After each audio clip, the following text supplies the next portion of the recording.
is still 7 weeks left in hurricane season. FEMA's director says they've already used nearly half of the $20 billion in disaster relief Congress allocated to them.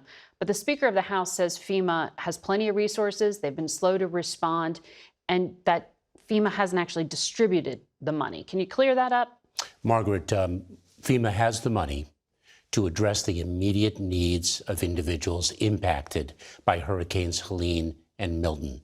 But we need Congress to act swiftly to fund FEMA and specifically its disaster relief fund, because hurricane season is not over. And also seasons are less and less important now, given the effects of climate change and the increasing gravity and frequency of extreme weather events. And I should say, FEMA has not been slow at all. It already has distributed more than $470 million in relief to individuals impacted by Hurricane Helene.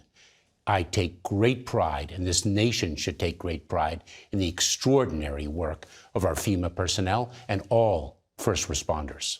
So this is obligated versus distributed. That's where you two are sort of disagreeing with each other, but it seems. But before Hurricane Milton hit, you said October 2nd, we do not have the funds. FEMA doesn't have the funds to make it through the season and what is imminent.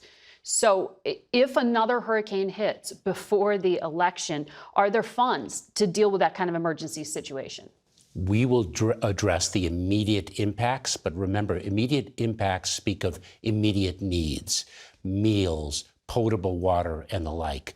But also we have to ensure that individuals can recover from these extreme disasters, such as rebuilding their homes, repairing damage, and the like. And so we need Congress to act swiftly to fund what should be a nonpartisan, apolitical phenomenon, and that is providing relief to all individuals with respect to the impacts of these extreme weather events.